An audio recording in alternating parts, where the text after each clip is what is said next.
Bismillahirrahmanirrahim. Elhamdülillah Rabbil alemin. Ve salatu ve selamu ala Resulillahil emin. Habibi ilahina ve tabibi nüfusina Ebil Qasimil Mustafa Muhammed.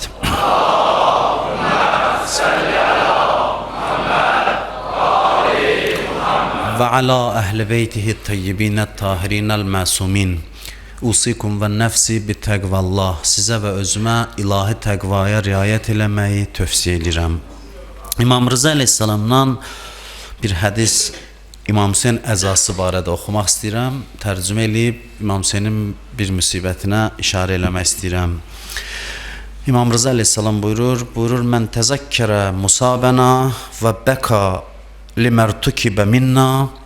Buyurur, kim bizim müsibətimizi, başımıza gələnləri yad eləyib, gözündən yaş çıxsa, kənə mə'na fi dərəcətina yevməl qiyamə.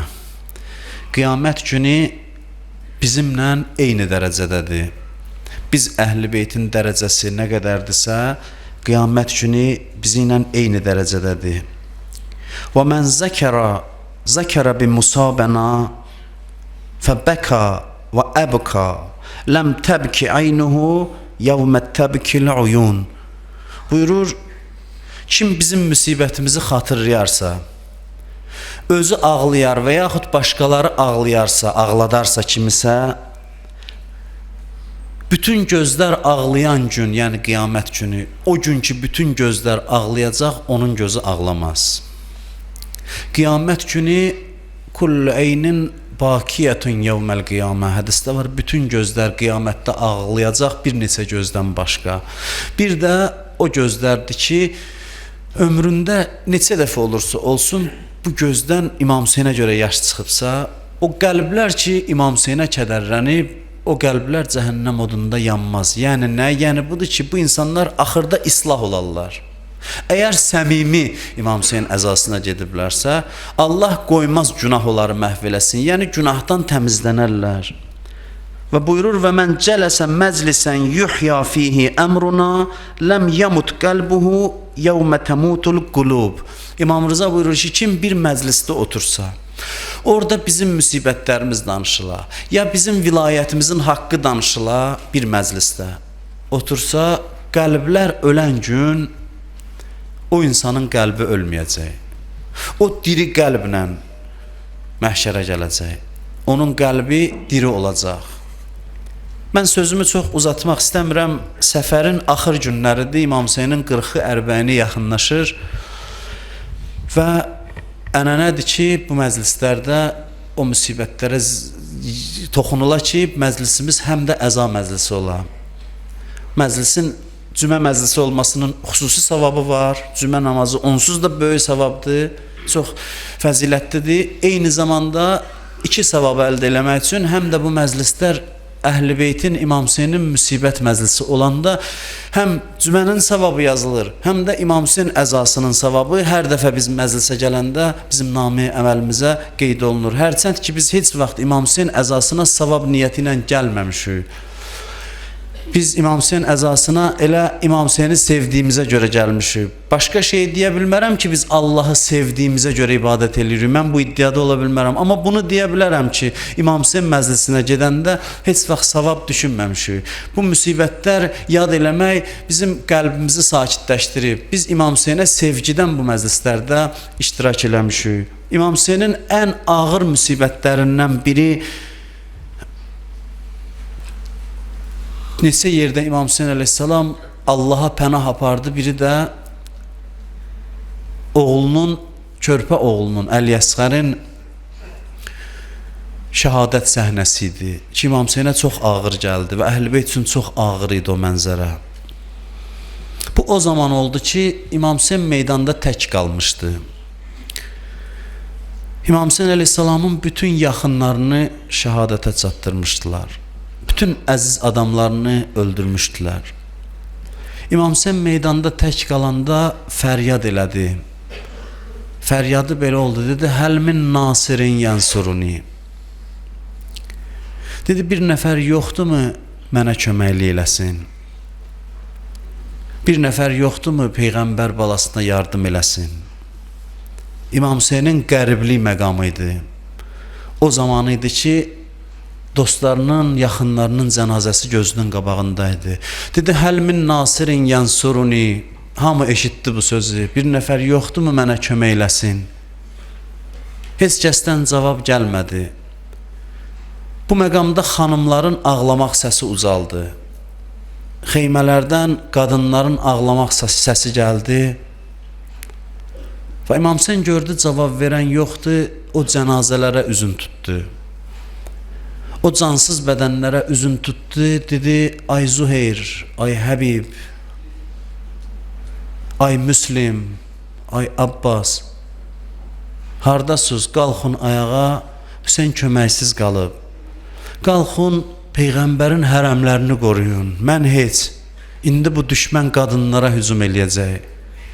Siz necə dözəcəksiniz ki, bu düşmən Rüqəyyəyə, Zeynəbə hücum eləyəcək.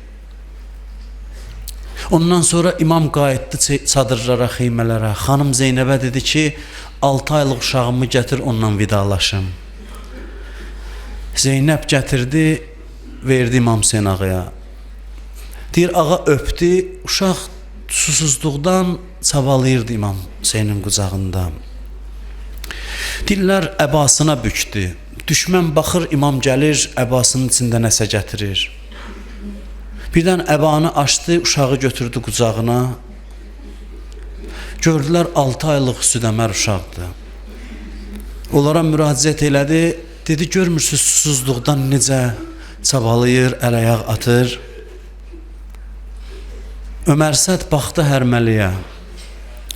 Hərmələ 3 dənə 3 şöbəli ox gətirmişdi Kərbəlaya.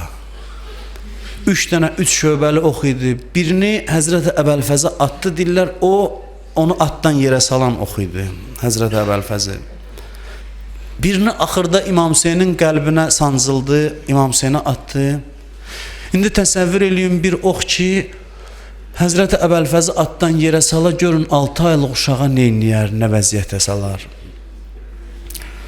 İmam uşaq qucağında Ömər Səd baxdı hərməliyə, dedi, görmürsən, at oxu. Dedi, atasını vurum ya balasını. Dedi, görmürsən boğazının ağlığını. Dillər atdı oxu, ox gəldi, uşağın boğazına sancıldı. Boğaz düşdü, baş ayrıldı, düşdü İmam Hüseynin qollarına. Yəni, az qalırdı bədənindən ayrılsın. Ən çətin məqamı idi İmam Hüseynin. İmam baxdı göyə, dedi, ilahi şahid ol, sən görürsən. Bu müsibəti mənə asanlaşdıran odur ki, sənin gözün qabağındadır, sən görürsən bunu. Ondan sonra deyirlər, İmam Baqir əleyhissalamdandır bu hədis. Buyurur, qanı götürdü, ovucuna aldı uşağın boğazının qanını, attı göyə. Dedi, ilahi bu qurbanı məndən qəbul elə. İmam Baqir buyurur, o qandan bir damcı da yerə qayıtmadı. İndi imam qalıb meydanda, nə gedə bilir qabağa, döyüşə, uşaq qucağındadır. Nə də cürət eləyir, çadırlara getsin. Axı, ananın qabağına uşağı o vəziyyətdə gətirəsən, nə hala qalar. İmam qalıb meydanda, bir addım qabağa gedir, bir addım dala. Düşmən deyir, Hüseynə ürəyim yandı bu məqamda. Çünki Hüseyn qərarsız idi, bilmirdi neynəsin. Ox da uşağın boğazındadır. Hüseynə köməkçi lazımdır ki, bu ox çəkib Əlyəsxərin boğazından çıxardı. Deyir, arxadan gəldi xeymələrə tərəf, Zeynəb gəldi qabağa. Zeynəb ağlaya gəldi. Dedi, Hüseyn, o saralan rəngivə mənim canım qurban olsun. Axı, bu uşaq belə getməmişdi meydana. Su əvəzinə ox vurdular. Dedi, bacı, al bu uşağı, sən əlində tut, mən oxu boğazından çəkin. Bilmirəm, Həzrəti Zeynəbdən nə ürək var idi. Nə haldaydı Həzrəti Zeynəb, Əlyəsxər onun qucağında, İmam Hüseyn ağa çəkdi, oxu çıxartdı. Dedim, mən yox, apar anasına sən ver bu uşağı. Zeynəb uşaq əlində gedir Rubabın xeyməsinə, Rubab Əlyəsxərin anasıdır. Gəldi, girdi, yandı xeymənin qabağında, Rubab xeymədən çıxdı, gördü 6 aylıq uşağı qan içində bibisinin qucağında. Amma birdən gözü sataşdı, arxada İmam Hüseyni gördü. Gördü İmam Hüseyn də dayanıb başını aşağı salıb. Başını aşağı salıb gözünü qaldırıb Rubaba baxmır. Deyirlər, Rubab Zeynəbdən uşağı almadı. Gəldi dolandı İmam Hüseynin başına. Dedi, ağa istəyirsən məni anan Zəhranın yanında xəcalətdə eləyəsən. Sən məndən xəcalət çəkirsən, məndən utanırsan. Məgər nə baş verib? Hərə bir igid gətirib qurban verə, mənim bu 6 aylıq uşağım da canım da sənə fəda olsun. Rubab çox vəfalı xanım idi. Deyirlər, İmam Hüseyndən sonra bircə dəfə sərin su içmədi. Deyirdi, Hüseynimi susuz öldürüblər. Bir dəfə görmədilər kölgədə otursun, gün qabağında oturardı. Deyəndə ki, keç kölgəyə, deyirdi, axı mənim Hüseynim gün qabağında can verir. Gəldi Mədiniyə, xanım Zeynəbə dedi, xanım mən burada qala bilmirəm. Qəlbim Hüseynimi istəyir, icazə ver gedim Kərbəlaya. Yazırlar ki, getdi Kərbəlada çadır qurdu, orada yaşadı. Səhərlər gedirdi Kərbəlada İmam Hüseyn qəbrinin yanında, axşam gəlirdi çadıra. Bir ildən sonra Kərbəlada dünyasını dəyişdi.